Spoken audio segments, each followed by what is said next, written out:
तो देखिए, इस कहानी की शुरुआत 7 अप्रैल 2024 को होती है। जगह है गाजियाबाद। गाजियाबाद के दौलतपुर की ये कहानी है। तो गाजियाबाद के दौलतपुर में एक रहने वाला परिवार, जिसमें घर के मुखिया मनोज कुमार, जिनकी उम्र 27 साल, उनकी बीवी राधा, जिनकी उम्र 21 साल, और उनकी एक छोटी बेटी। तो देखिए, मूल रूप से मनोज कुमार अलीगढ़ के किसी जगह के रहने वाले थे, लेकिन फिर 21 साल की राधा से 3-4 साल पहले शादी हुई। तो उन्होंने सोचा कि क्यों ना हम अपने घर से छोड़ कहीं और जाएं, ताकि थोड़ा ज़्यादा पैसा कमाएं, क्योंकि वो चाहते थे कि अपने आसपास के घर के आसपास कमाऊं ना। मतलब कि होता है थोड़ा अजीब फीलिंग होती है, थोड़ा अनकम्फर्टेबिलिटी होती है। तो इसलिए वो वहाँ से चले जाते हैं और पहुँचते गाजियाबाद के दौलतपुर में। वहाँ पे एक रिक्शा चलाने का काम वो शुरू कर देते हैं। तो देखिए, इनकी बीवी हाउसवाइफ थी, घर में खाना बनाती थी, पति अपना ऑटो चलाते थे और शाम को रिक्शा चला के वापस आते थे तो खाना परोस के खिलाती थी, प्यार रहता था, बच्ची थी, सभी हंसी खुशी खेल रहे थे। लेकिन देखिए, ये हंसी खुशी ज़्यादा दिन तक टिकती नहीं है।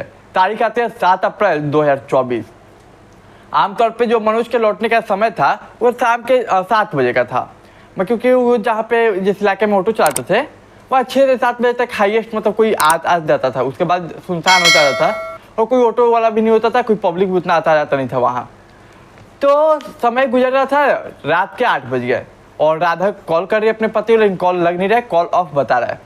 अब राधा इधर परेशान, क्या कि कॉल लग क्यों नहीं रहा है। तो पहले इंतज़ार करते वो कि शायद आ जाएंगे, लेकिन जब नहीं आते तो अगली सुबह यानी कि 8 अप्रैल को वो पुलिस स्टेशन पहुंच जाती है और रोते रोते अपने बच्चे के साथ पहुंचती है और अपनी दास्तान सुनाती है कि मेरे पति कल से फ़ोन नहीं उठा रहे, लग नहीं रहा फ़ोन, और कल से वो आए नहीं, जबकि उनका आमतौर पे आने का जो टाइमिंग है 6 से 7 के बीच का है। अब पुलिस वाले देखते कि छोटी सी बच्ची रो रही है, वो बीवी खुद रो रही है, 21 साल की जो केवल है।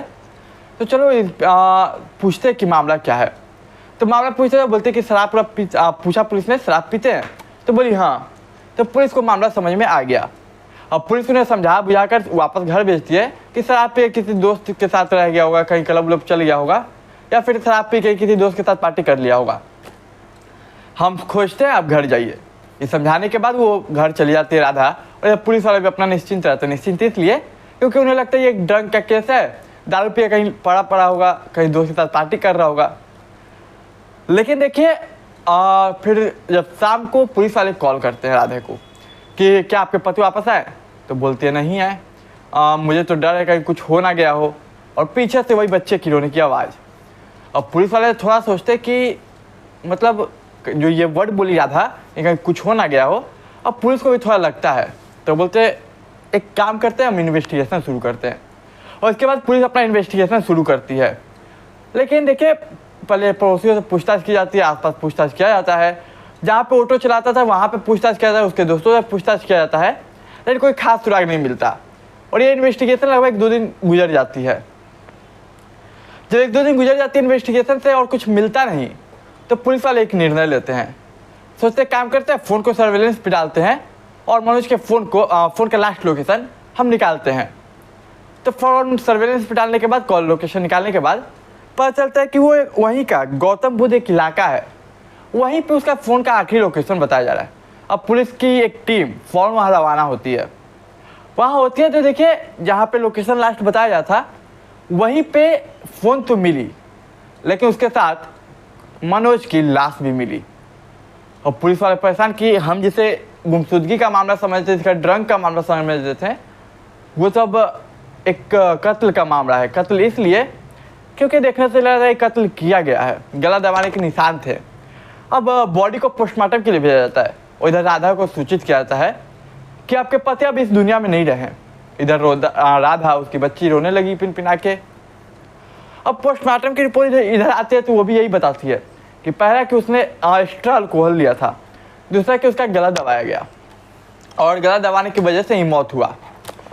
अब पुलिस वाले इस केस को एज चैलेंजिंग के रूप में लेते हैं, इसे जल्द से जल्द सॉल्व करना है। लेकिन समस्या वही कि आखिर करे कैसे। तो पुलिस इधर उधर इन्वेस्टिगेट फिर करती है, तमाम सीसीटीवी कैमरे खंगालती है, लेकिन कुछ मिलता नहीं है। अब पुलिस एक काम करते हैं कि उसका फ़ोन चेक करते, जो मनोज का फ़ोन है, शायद कुछ मिल जाए। तो व्हाट्सएप, फेसबुक, इंस्टाग्राम, तमाम सोशल मीडिया एप्लीकेशन को खंगालती है, कुछ नहीं मिलता। तो इसी बीच पुलिस की नज़र पड़ती है उसके मोबाइल के रिकॉर्डिंग सेक्शन पे। उस पर कॉल एक रिकॉर्डिंग हुई थी, कॉल रिकॉर्डिंग हुई थी। तो इत्तेफाक से जब मनोज गायब हुआ जिस दिन लगभग 7 तारीख को, 7 अप्रैल, और वही समय लगभग 7 बजे के बीच की एक रिकॉर्डिंग लाइव थी। तब पुलिस उस रिकॉर्डिंग को प्ले करती है और उस रिकॉर्डिंग में बोला जा रहा था, सामने वाला जो शख्स था वो कह रहा था कि मैंने तुम्हें कहा था कि राधा से दूर रहो वरना मुझसे अच्छा कोई नहीं होगा, बट तूने मेरी बात नहीं मानी, अब देख इसका अंजाम, अब तुम मर। और इधर मनोज अपने आप को बचाते हुए दिख रहा था कि नहीं ऐसा मत करो, ये मत करो, वो मत करो, और अपने आप को डिफेंस कर रहा था। रिकॉर्डिंग से ये तो क्लियर होता है कि जिसने मारा है वो अच्छे से मनोज को जानता था, यानी कि राधा को भी जानता है, क्योंकि राधा का मतलब जैसा बात कर रहा है वो आशिक लग रहा है। और जब मनोज अपने आप को बचाने की कोशिश कर रहा है लेकिन वो बचता नहीं है। अब सवाल ये कि ये रिकॉर्डिंग है किसकी। अब राधा को बुलाया जाता है, तमाम अपने मतलब रिकॉर्डिंग को सुनाया जाता है, लेकिन देखिए जब ये रिकॉर्डिंग राधा सुनती है तो उसके चेहरे के रंग उड़ने लगते हैं। और ये देख के पुलिस को कहीं ना कहीं कुछ डाउट होता है। पुलिस पूछते हैं कि आप जानती हैं, तो राधा बोलती है नहीं मैं नहीं जानती, लेकिन फिर भी पुलिस को शक होता है क्योंकि चेहरे का रंग उड़ चुका था। अब पुलिस करते एक काम करते हैं, राधा की कॉल डिटेल निकालते हैं। इधर राधा की कॉल डिटेल निकाली जाती है तो पता चलता है एक नंबर जिससे राधा बहुत बातें किया करती है। और ये बात 7 अप्रैल को उस टाइम भी हुई थी, मतलब 6-7 बजे के थोड़ा पहले हुई थी। अब ये किसकी नंबर है तो वो पता चलता है कि एक शख्स है राजेश, ये राजेश का नंबर है। और ये राजेश कोई और नहीं, उसके बगल यानी कि उसके पड़ोसी ही है, उसके बगल में रहने वाला एक शख्स जो कि पड़ोसी है, उसका ये मोबाइल नंबर है। तो पुलिस राधा से पूछते हैं कि आप किसी राजेश को जानती है। राधा इनकार करती है, पहचानने से मना करती है। तो पुलिस को डाउट था कि कहीं राजेश ने तो कुछ नहीं किया। अब पुलिस इसको राजेश को उठाती है। अब राजेश जब इंक्वायरी शुरू करती है तो राजेश बात को घुमाता है। राजेश कहता है कि नहीं मैंने नहीं किया, मैं नहीं जानता, कभी कभी बातें होती है, उतना नहीं होती। और तब बहुत तरीके से कोशिश की उसने इस केस को घुमाने की, लेकिन जैसे राधा का फेस उड़ा था, पुलिस ने पकड़ा था, इसके भी बोलने की एक्टिविटी को पुलिस ने पकड़ लिया और फिर अपने पुलिस अंदाज में अब बड़ी तसल्ली के साथ पूछताछ की, तो फिर उसकी जुबान खुल गई। और अब सुनिए कि कहानी है क्या, तब तक आप चैनल को सब्सक्राइब कर लीजिए। तो कहानी बड़ा सिंपल है। जब मनोज आया था गाजियाबाद तो वो एक टैक्सी ड्राइवर था, मतलब कि ऑटो वगैरह चलाता था, लेकिन ये जो राजेश है वो एक ट्रक ड्राइवर था। मैं इसके कंपेरिजन में पैसा उसके पास बहुत था, तो अक्सर ये राजेश मनोज के घर पे आया करता था हाल चाल पूछने के लिए कि भाभी सब कुछ ठीक है, कुछ चाहिए होगा तो मुझे बताइएगा, जहाँ तक संभव होगा यथासंभव मैं मदद करूँगा।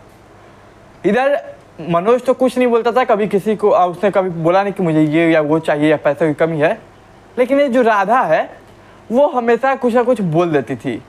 और राधा इधर बोलती थी, उधर इधर जो राजेश था वो ला के उसके सामने हाजिर कर देता था।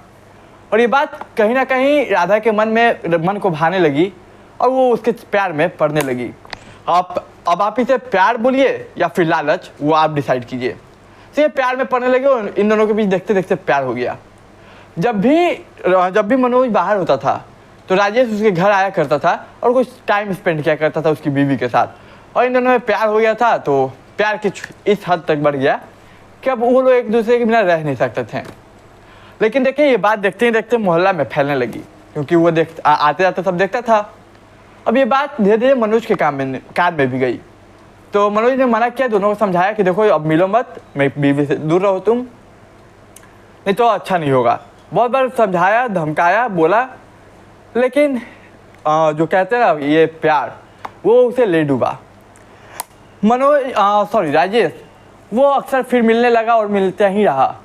लेकिन जब एक बार हद पार हुई, जब रंगे हाथों पकड़ लिया मनोज ने, तो फिर उसने आखिरी वार्निंग दी। इसके बाद जो बीवी थी राधा, वो कॉल करती है राजेश को और कहते हैं कि देखो अब मेरे पति हमें मिलने नहीं देंगे, हम लोग रह नहीं पाएंगे साथ, एक काम करो इसे रास्ता से हटा दो, यही हमारे पास आखिरी ऑप्शन है। वो भी बोलता है ठीक।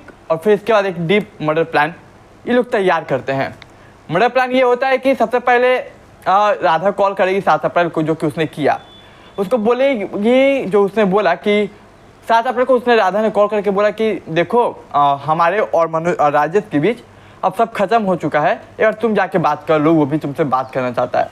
और इसी दौरान देखिए मनोज जाता है उसके यहाँ, फिर राजेश अपने ट्रक में बैठाता है, उसे बहुत दारू पिलाता है और दारू पिलाने के बाद दारू पिलाते पिलाते वो गला दबाने लगता है।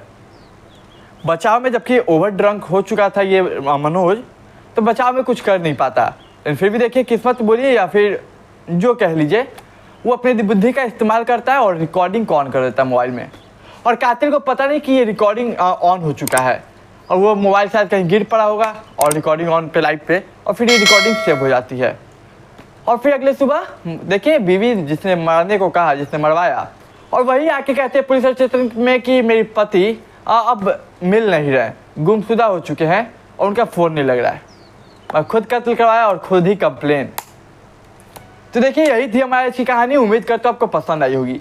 पसंद आई तो चैनल को सब्सक्राइब, वीडियो को लाइक, दोस्त रिश्तेदार के साथ शेयर कीजिए। मैं मिलूंगा एक नई कहानी में, तब तक के लिए मुझे दीजिए इजाज़त।